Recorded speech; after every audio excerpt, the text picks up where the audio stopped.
नियति को कोई भी नहीं बदल सकता माते। तुम्हारी मृत्यु से ही नियति का लेख पलट जाएगा और मेरे पुत्र के प्राण बच जाएंगे।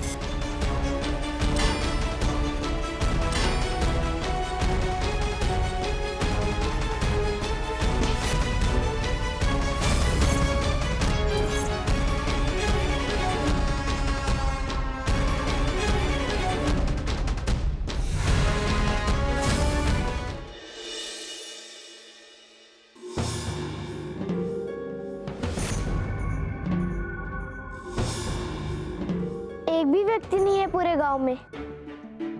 सबके सब कहाँ चले गए?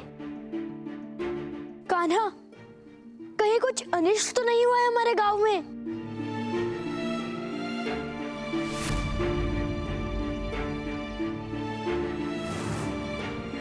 दाऊ, यह शांति तो भयावह प्रतीत हो रही है। कान्हा, हमारी हवेली का द्वार भी बंद है।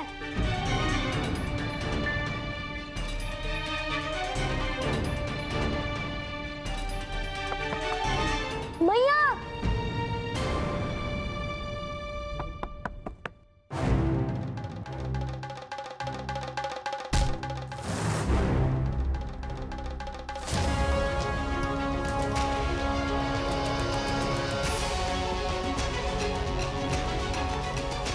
चलो भीतर, चलो चलो, राधा, ललिता, भीतर आओ, चलो। मैया, क्या हुआ? आप इतनी भयभीत क्यों हैं? और गांव में कोई भी नहीं है। क्या बात है मैया, बताइए। यहाँ वृंदावन में एक नागिन ने हाहाकार मचा दिया।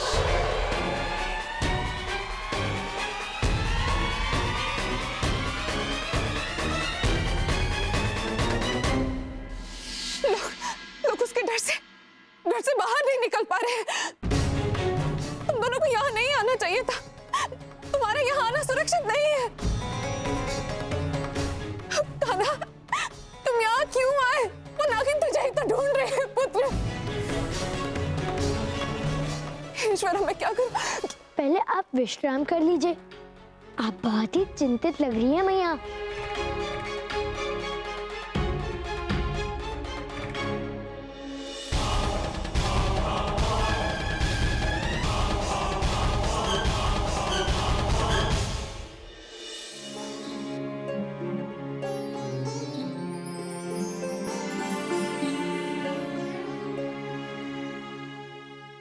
दाऊ, आप यहीं रुकिए। मुझे अकेले ही जाना होगा। रुको कान्हा, ये क्या कह रहे हो? ये नहीं हो सकता। कान्हा, मैं शेषनाग हूं और उस नागिन पर नियंत्रण पाना मेरे लिए अत्यंत ही सरल होगा। दाऊ, आप मैया के लिए नहीं रुकेंगे? उस नागिन को मारने से अच्छा है कि मैं उसे समझाऊं और उसे एक अवसर दूं। हो सकता है कि वो मेरी बात समझ जाए और हमें उसे मारने की आवश्यकता ही ना पड़े।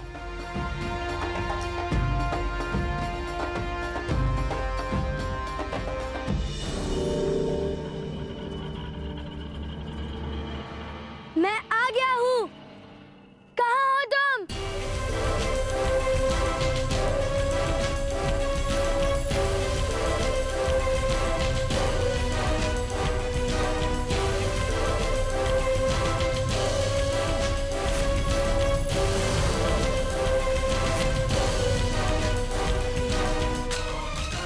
मैं जानता हूँ कि आप गदरू हो, सभी सर्पों की माता। अतः आप मेरी दाऊ की माता हो। अतः आप मेरी भी माता हुई।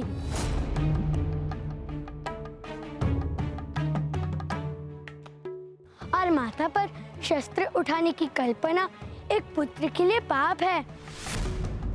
अतः मैं आपसे विनती करता हूँ कि आप यहाँ से चली जाएं।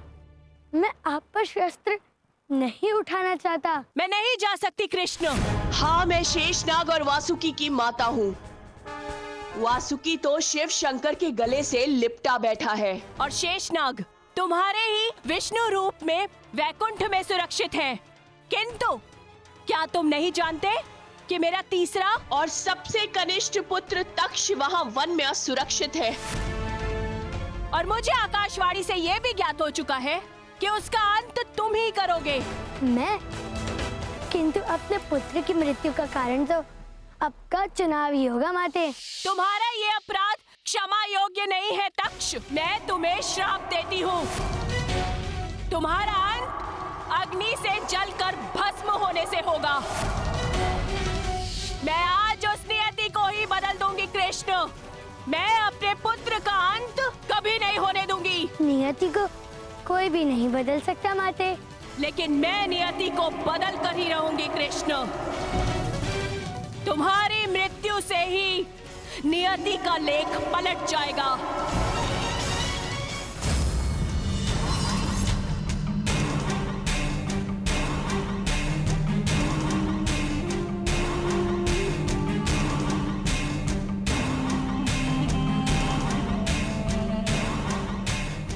अब तुम मेरे विष के प्रहार से नहीं बचोगे कृष्ण।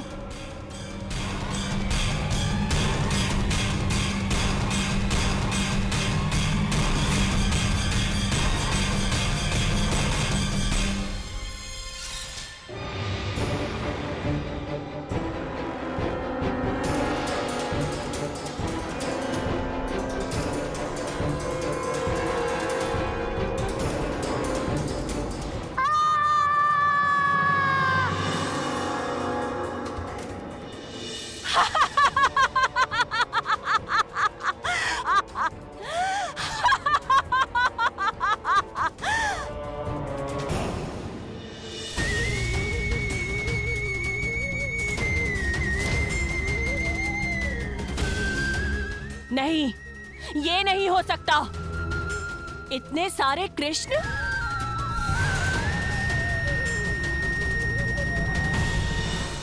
आप माता है ना, और माता का विष भी पुत्र के लिए अमृत समान ही होता है। आपका विष भी मेरे लिए जीवनदायी है माता।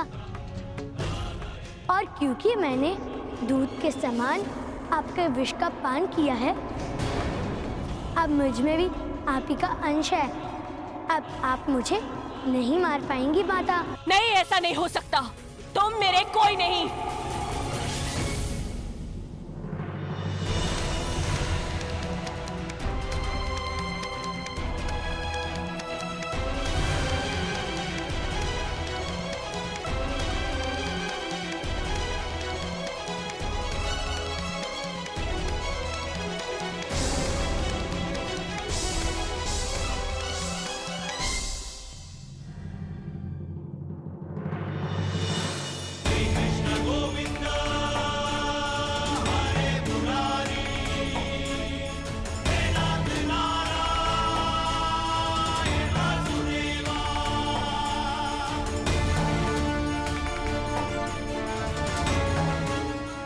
मैं आप पर प्रहार नहीं कर सकता माते, किंतु अपनी आत्मरक्षा तो कर ही सकता हूँ ना। मुझे मर्यादा को तोड़ने के लिए विवश मत कीजिए माता।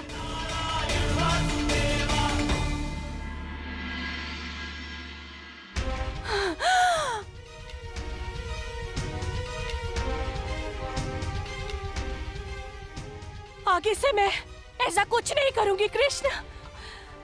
मुझे क्षमा कर दो कृष्ण।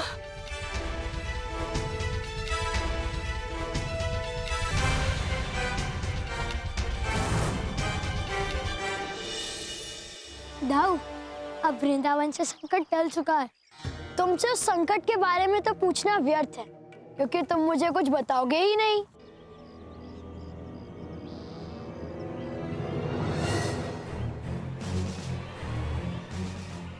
मुझे अनुमान था कि तुम इसी मार्ग से जाओगे कृष्ण।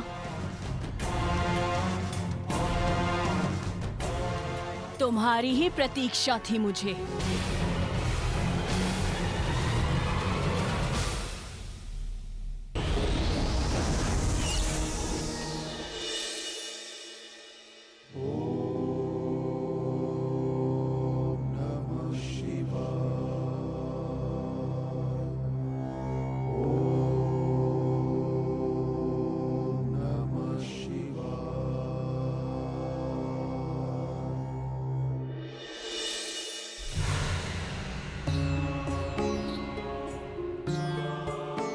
क्या हुआ नाग वासुकी?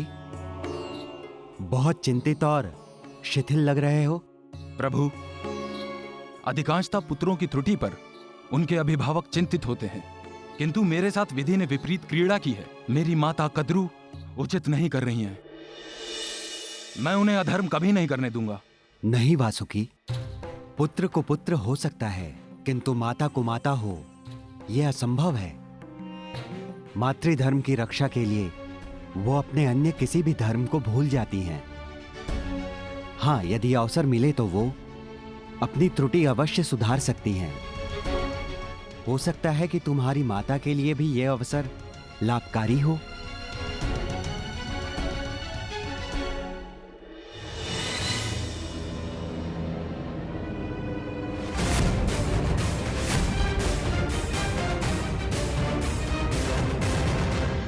ये क्या दुस्साहस है?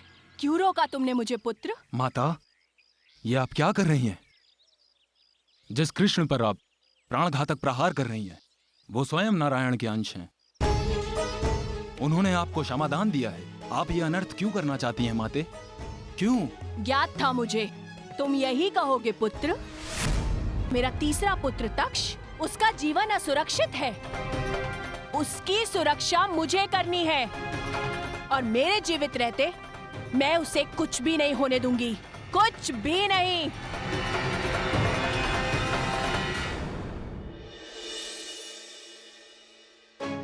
प्रभु,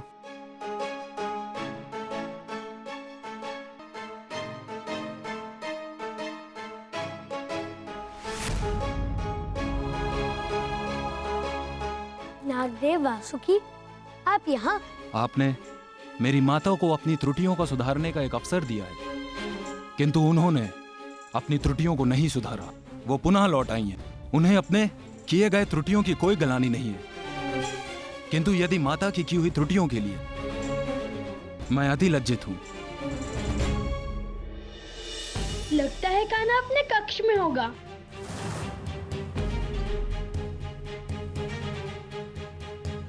आप लज्जित क्यों होते हो वासुकी नागदेव? आपने अपने सुकर्मों और भक्ति से महादेव के साथ रहने का सौभाग्य पाया है और मैं तो आपका आभारी हूँ कि आपने मुझे ये सूचना दी है। अब आप यहाँ से चले जाइए। यदि दाऊ ने आपको देख लिया तो बहुत बड़ा अनर्थ हो जाएगा।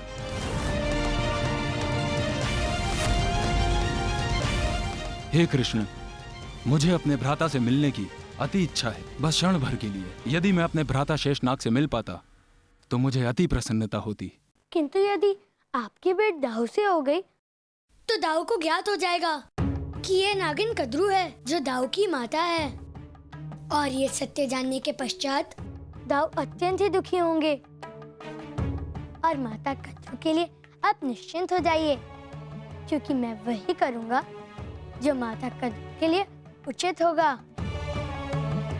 अतः आपसे प्रार्थना है कि आप यहाँ से चले जाइए। मैं दाऊ को किसी धर्म संकट में फंसने नहीं दे सकता। कैसा धर्म संकट कान्हा?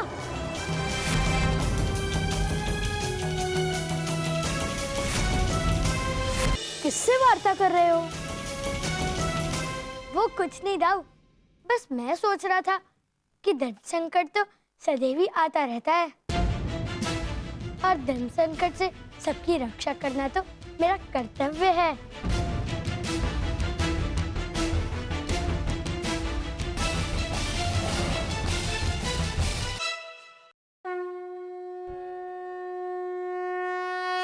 वासुकी, ऐसा प्रतीत होता है कि श्री कृष्ण से मिलकर आपकी चिंता का निवारण हो गया। हाँ प्रभु, श्री कृष्ण ने तो मुझे चिंता मुक्त कर दिया।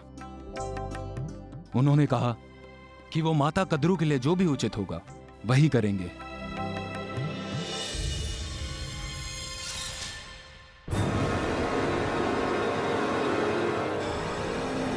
दक्ष,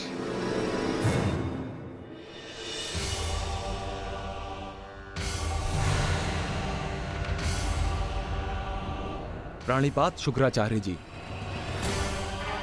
तुम यहाँ बैठे विश्राम कर रहे हो, यह जानते हुए भी कि तक्ष वन में तुम्हारी मृत्यु कृष्ण के हाथ होगी।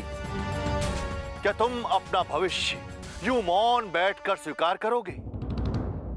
यह कायरता है तक्ष, अपने लिए नहीं तो अपनी माँ कद्रू के लिए तो विचार करो। वह अकेले ही कृष्ण से तुम्हारे जीवन के लिए संघर्ष कर रही है। कहीं ऐसा ना हो कि तुम्हारे प्राणों की रक्षा करते करते तुम्हारी माता को स्वयं अपने प्राण गंवाने पड़े।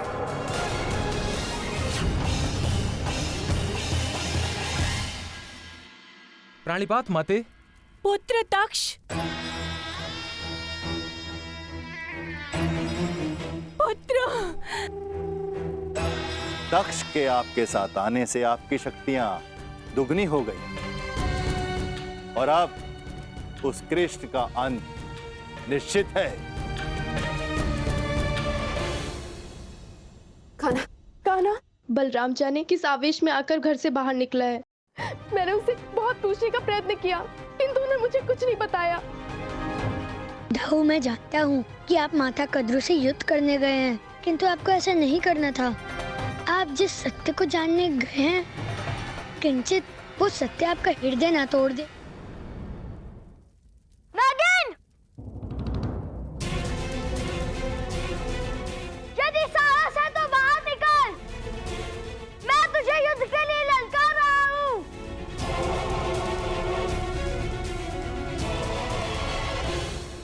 नागिन!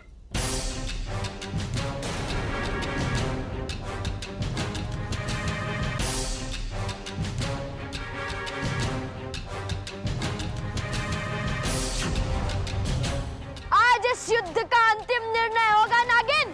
तुम कृष्णा पर बार बार प्रहार करती रही हो, किंतु अब तुम्हें कृष्णा तक पहुंचने से पूर्व मेरा सामना करना होगा। बालक, तुम मेरे और कृष्ण के मध्य में मत आओ। इस बालक के लिए मैं ही पर्याप्त हूं। मैं अभी इसका अंत करके आता हूं।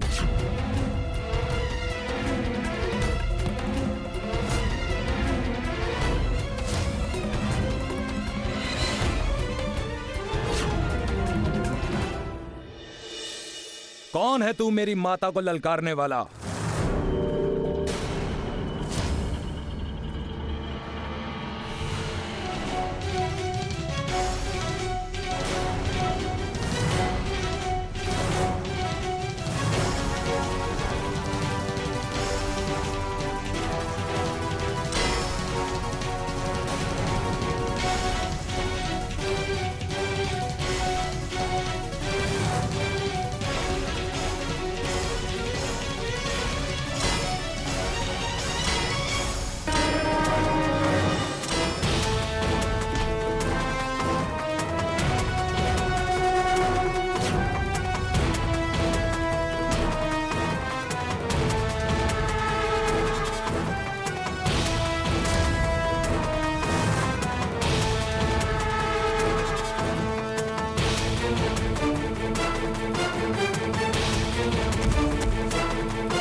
कृष्ण, तुम यहाँ? दाऊ, ये आप क्या कर रहे हैं? कान्हा, आज इसकी मृत्यु निश्चित है। ऐसा अनर्थ मत कीजिए। उठिए।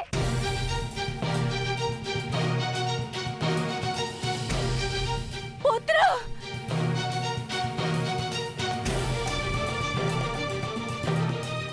कृष्ण ही इस युद्ध की जड़ है। आज मैं इसे जीवित नहीं छोड़ूंगी। माता, हम अभी इन्हें नहीं मार पाएंगे। अच्छा होगा कि हम यहाँ से अभी चले जाएं।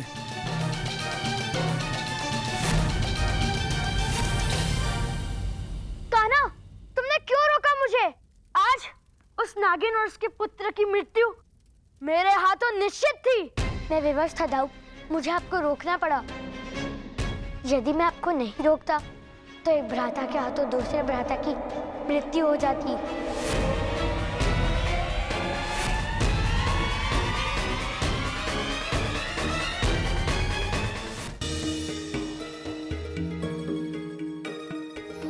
तक्ष आपके भ्राता हैं और नाग देवी कद्रू आपकी माता। दाऊ, आज जो कुछ भी हुआ वो मैं होने नहीं देना चाहता था।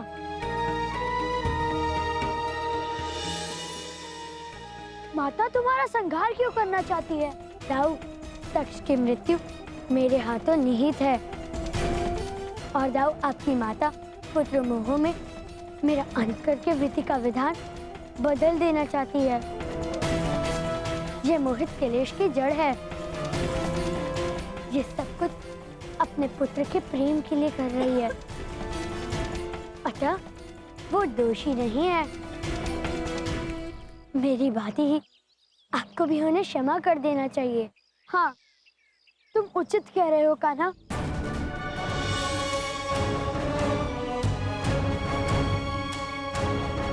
दाऊ, आगे आने वाला समय आपकी परीक्षा लेगा। एक ओर है आपकी माता और भ्राता और दूसरी ओर मैं हूँ।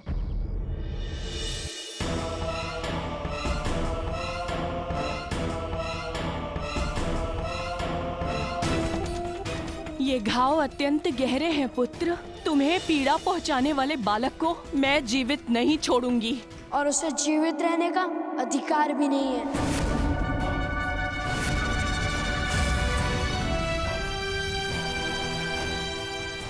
तुम यहाँ से तुम जीवित नहीं जाओगे बालक।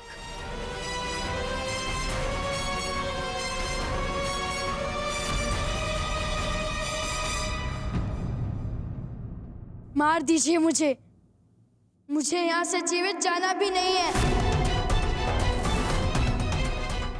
जिसने अपनी माता और भ्राता पर हाथ उठाया हो वो मृत्यु का अधिकारी ही है। माते,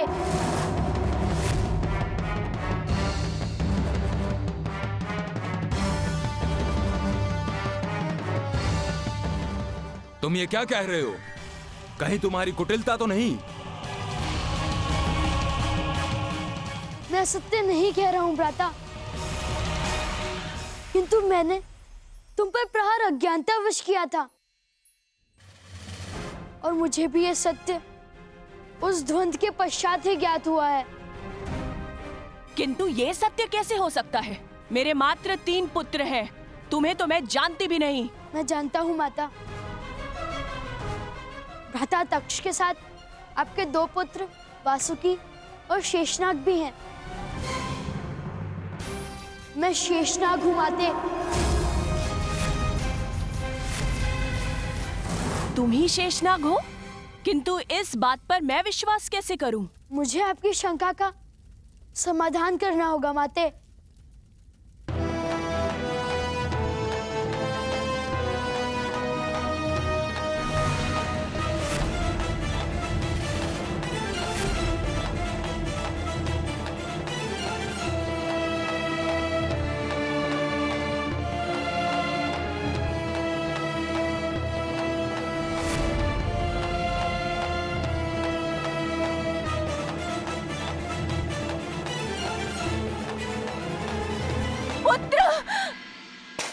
पुत्र शेषनाग, मेरा पुत्र।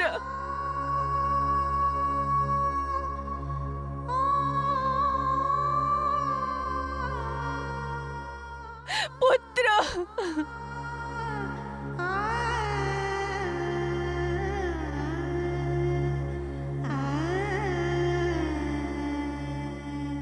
तक्ष, ये सत्य है। यही तुम्हारा अग्रज शेषनाग है। भ्राता शेषनाग।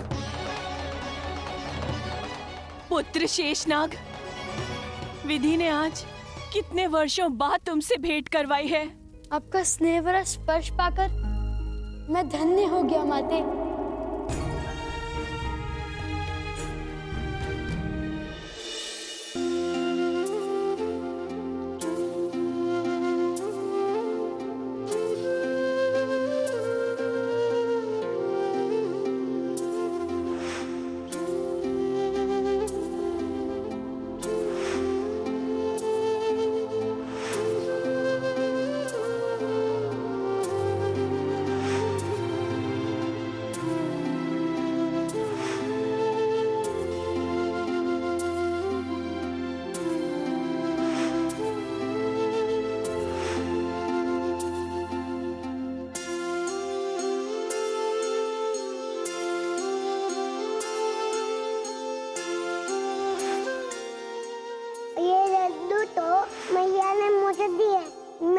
क्यों दूं? ये क्या कान्हा, तुम तो हमेशा अपने दाऊ से हर चीज बांट के खाते हो, फिर आज ये क्या हो गया तुम्हें? तुमसे मैं जा रहा हूँ कान्हा, तुम्हें छोड़कर अपनी माता कद्रू और भ्राता तक्ष के पास।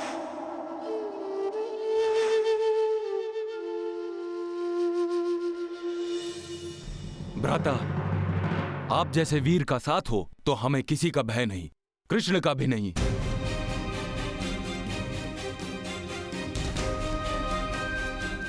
किंतु माते, इस संघर्ष से श्रेष्ठ तो ये होता कि आप मुझसे भेंट कर कर वार्ता करती। हम इस विषय को बिना युद्ध किए भी समाप्त कर सकते थे। मैं बलराम के अवतार में कृष्णा का सहायक भी हूँ और भ्राता भी। आप तो जानती ही होंगी कि कृष्ण साक्षात श्रीहरि का अवतार है और श्रीहरि बड़े दयालु हैं। वो हमारी प्रार्थना से भ्राता तक्ष को अभय दान भी दे सकते हैं। विधि का विधान है कि तक्ष की मृत्यु कृष्ण के हाथों होगी, अतः उचित यही होगा कि उस कृष्ण का अंत हो जाए। नहीं, ये नहीं हो सकता। चली जाओ यहाँ से। तुम मेरे समक्ष होकर मेरे प्रभु को मारने की बात कर रही हो। स्मरण रहे, मेरा प्रथम संबंध मेरे श्रीहरि से है।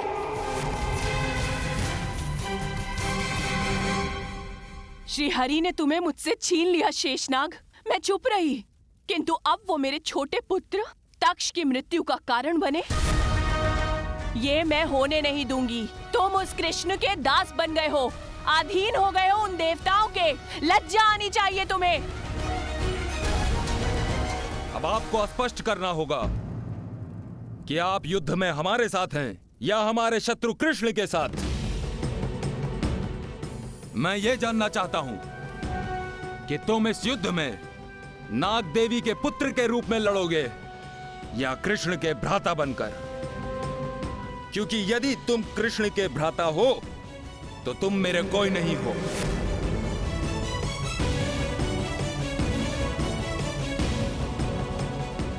इस मौन का अर्थ स्पष्ट है कि तुम मेरे भ्राता नहीं, तुम मेरे शत्रु हो।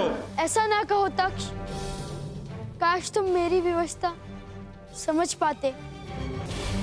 मैं तुम पर अस्त्र नहीं उठाऊंगा, किंतु स्मरण रहे, श्रीहरि के प्रहार से बचना असंभव है।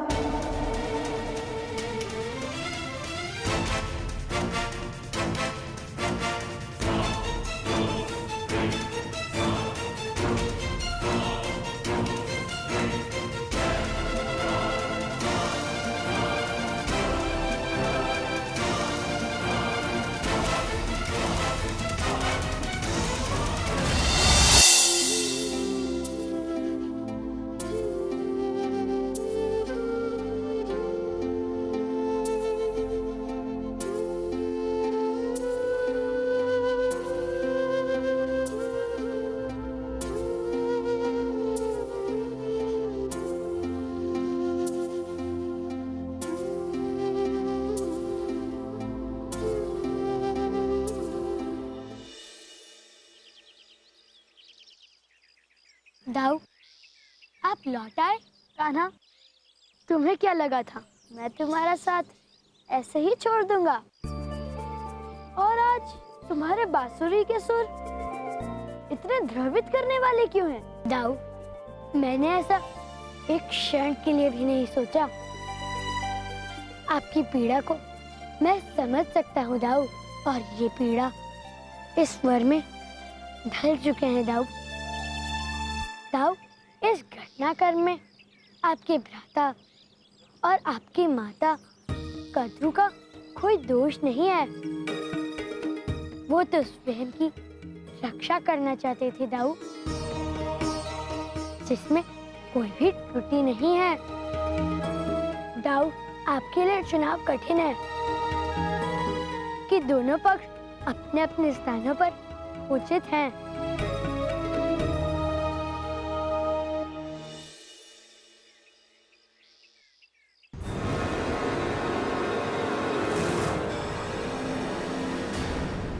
अखंड सौभाग्यवती भव, आयुष्मान भव बेटा। चलते हैं ऋषिवर। चलो राधा।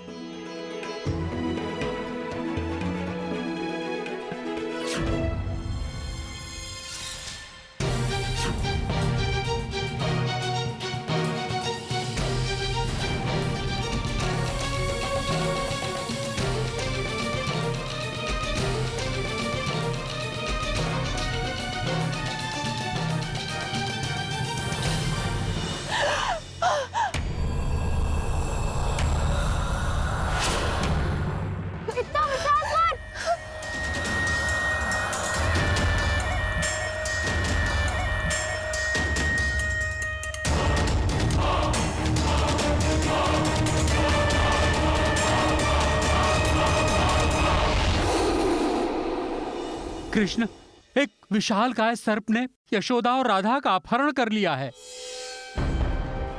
क्या? हाँ।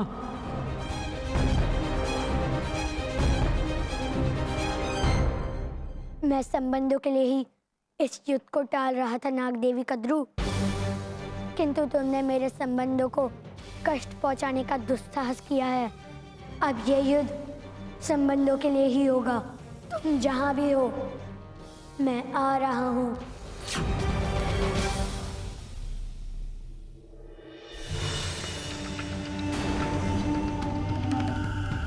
ये है उस कृष्ण की माता और उसकी प्रिय सखी राधा। ये सब हमारे बंदी हैं। कौन हो तुम? और हमें यहाँ क्यों लाए हो? तुमसे हमारी सिर्फ एक ही शत्रुता है कि तुम उस कुटिल कृष्ण की माता हो। हमने तुम्हारा अपहरण इसलिए किया है कि वो कृष्ण स्वयं आकर हमारे समक्ष आत्मसमर्पण कर दे। किंतु क्यों?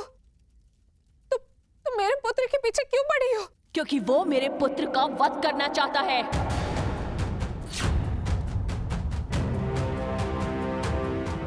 और मैं ऐसा होने नहीं दूंगी। इससे पहले मैं उस कृष्ण का ही अंत कर दूंगी। नहीं! एक माता होकर मेरे बालक को मारने का विचार अपने मन में ला भी कैसे सकती हो? इसके सिवा अन्य कोई मार्ग भी नहीं है मेरे पास। नहीं, ऐसा मत करना। मैं आप लोगों के सामने हाथ जोड़ती हूँ। मैं इस विषय में अपने पुत्र से बात करूंगी। देखिए, मेरा पुत्र अकारण किसी को कष्ट नहीं देता, फिर वो आपके पुत्र को क्यों मारेगा? अवश्य आपको कोई भ्रम हुआ है। ये मेरा भ्रम नहीं, देवों की आकाशवाणी है कि मेरे पुत्र की मृत्यु तुम्हारे पुत्र कृष्ण के हाथों होगी, और ये विधि का विधान मुझे स्वीकार नहीं।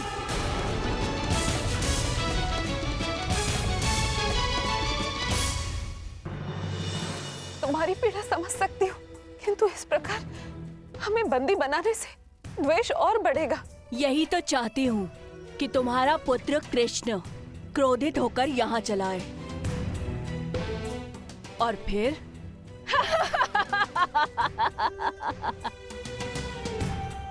वो यहाँ से जीवित तो नहीं जाएगा। नहीं, कृष्ण को पकड़ पाना आपके वश की बात नहीं है।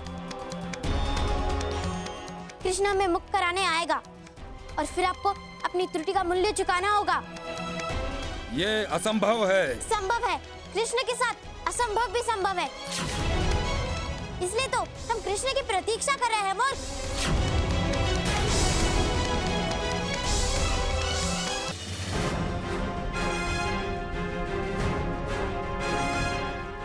कान्हा, कान्हा! कान्हा, चले जाओ पुत्र, यहाँ से चले जाओ। मैया, राधा, आप दोनों चिंता मत कीजिए। अब मैं आ गया हूँ।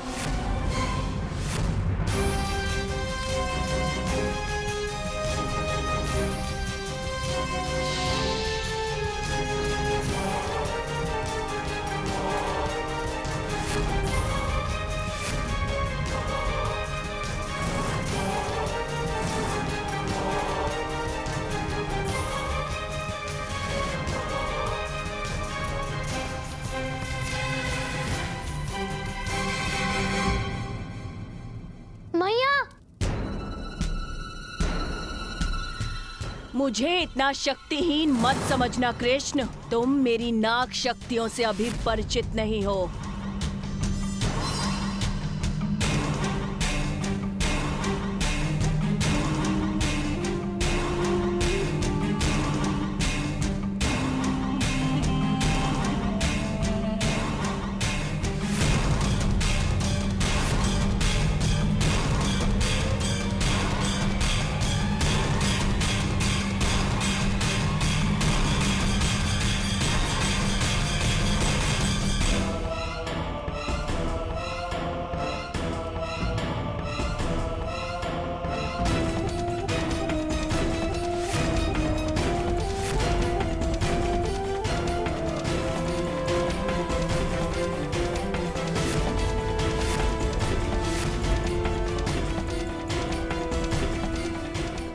कृष्ण आपकी नागमणियों में घिर चुका है माते।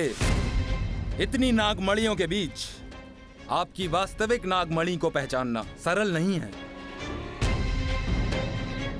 कृष्ण इतना भ्रमित होगा कि ये नागमणियां उसके प्राण ले लेंगी और वो मेरी वास्तविक नागमणि को पहचान नहीं पाएगा।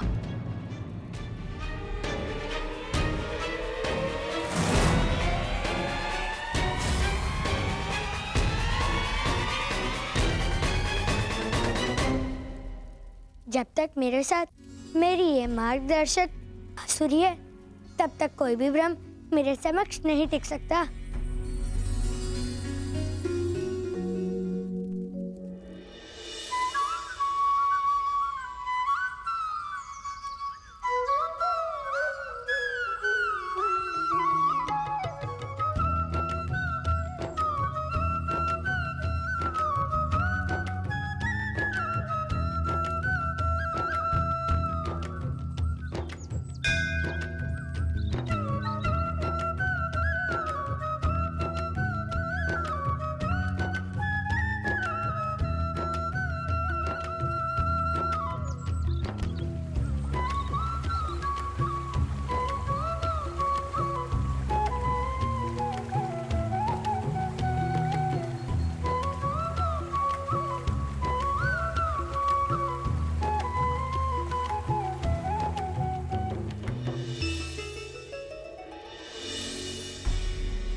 कृष्ण ने मेरी वास्तविक मणि को पहचान लिया है। कुछ करो पुत्र।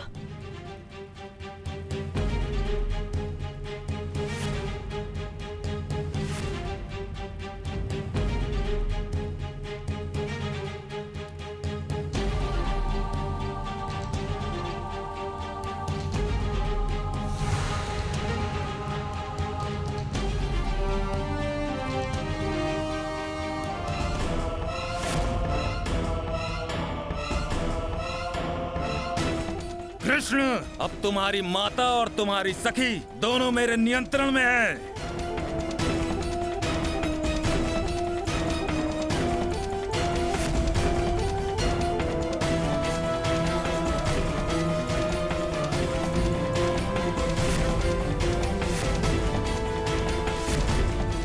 कृष्ण, मैं तुम्हें जीवित नहीं छोड़ूंगा अब।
कृष्ण, मैं तुम्हें जीवित नहीं छोड़ूंगी।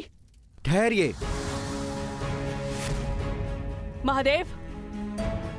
नागमाता कद्रू, आप श्री हरि को अपने पुत्र की मृत्यु के लिए उत्तरदायी क्यों मानती हैं?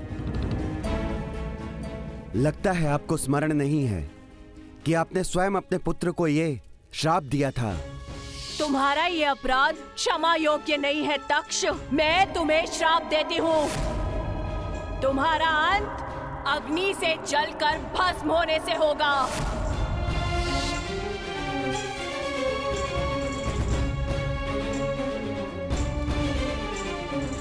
हाँ महादेव, आप उचित कह रहे हैं। मैंने ये श्राप अपने पुत्र के दुर्व्यवहार के लिए कुपित होकर दिया था। मुझसे श्राप देने की भूल हुई, किंतु मैं अपने पुत्र को मात्र दंडित करना चाहती थी, उसे मारना नहीं। मेरे पुत्र को अकाल मृत्यु से मैं मरने नहीं दूंगी।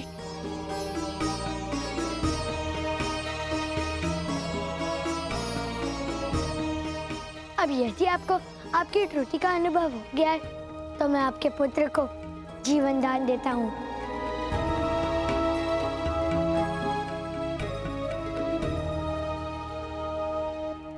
धन्यवाद कृष्ण, मैं आपकी आभारी हूँ। हमें क्षमा कीजिए, हमसे बहुत बड़ी त्रुटि हुई है। मुझे जीवन दान देने के लिए धन्यवाद कृष्ण। माता कद्रू, अब आप निश्चिंत हो जाइए। धन्यवाद महादेव, अब हमें आज्ञा दीजिए।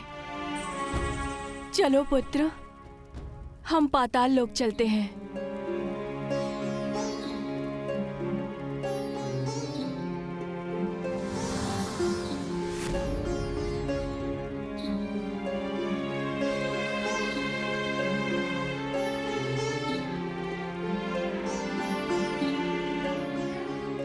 कृष्ण, आपने माता कद्रू और तक्ष को मुक्त कर दिया, किंतु मैं देख रहा हूं तक्ष की मृत्यु का लेख विधि ने अब भी नहीं बदला है।